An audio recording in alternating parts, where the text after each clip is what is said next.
হ্যাঁ, কুলের সিজন চলে গেছে সেটা অনেক দিন হয়েছে। আর এই ভিডিওটাও তো অনেক পুরনো। আসলে তোমাদের সাথে আমি নতুন কোনো ভিডিও শেয়ার করতে পারছিলাম না, তার নানান রকম কারণ আছে। প্রথম কথা তো আমার ঠিকানা পাল্টে গেছে, মানে আমার হাসব্যান্ডের ট্রান্সফার হয়ে গেছে। আগে তো থাকতাম ঝাড়খণ্ডে, এখন চলে এসেছি বর্ধমানে। তো ও আগেই চলে এসেছিল, আমি পরে এসেছি। ১ মাস মতন ও এখানে একাই ছিল, তারপরে আমাকে গিয়ে নিয়ে এসেছে। আর এখানে আসার পরে তো মানে পুরো কি বলবো, একটা সংসার এক জায়গা থেকে আরেক জায়গায় এসেছে। তা বুঝতেই পারছো যে কতটা জিনিসপত্র এলোমেলো, তো সেই সমস্ত কিছু ঠিকঠাক করতে তো অনেকটা সময় লেগে গেছে। আর তার উপরে এখানে নেটের অবস্থা এত খারাপ যে আমি কোনো ভিডিওই আপলোড করতে পারছি না।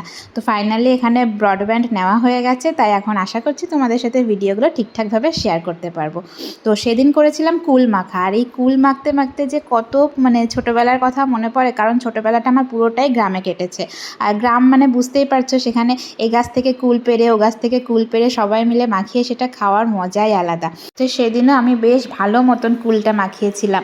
আসলে এটাই ছিল আমার এই বছরের প্রথম কুল খাওয়া। এর আগে আমি এখনও পর্যন্ত কুল খাইনি, তাই জন্য মন মতন করে মাখিয়েছিলাম। লঙ্কা দিয়ে, তারপর লবণ দিয়ে, ধনেপাতা, আর পুরোটাই শিলনোড়াতে করেছিলাম। হ্যাঁ, লঙ্কাটা একটু কম দিয়েছিলাম, আর একটু দিতে হতো, কিন্তু এখন একটু কম কম ঝালই খাওয়া শুরু করেছি। এখন আর আগের মতন অতটা ঝাল খেতেও পারি না। তো পুরোটাই শিলনোড়াতে করেছিলাম জন্য হয়তোবা টেস্টটা আরও বেশি ভালো হয়েছিল। এই দেখো ফাইনাল লুক, এটা কেমন লাগছে তোমাদের দেখতে সেটা অবশ্যই জানিও। আর খেতে কেমন হয়েছে সেটা তো আমি বলবো, সেটা তোমরা এখনই আমার মুখটা দেখলেই বুঝতে পারবো। এই দেখো, খেতে জাস্ট অসাধারণ হয়েছিল। এখনই আমার ভিডিওটা এডিট করতে করতে জিভে জল চলে আসছে। তো টাটা, সবাই খুব ভালো থেকো, আর ভিডিওটা কেমন লাগলো জানিও।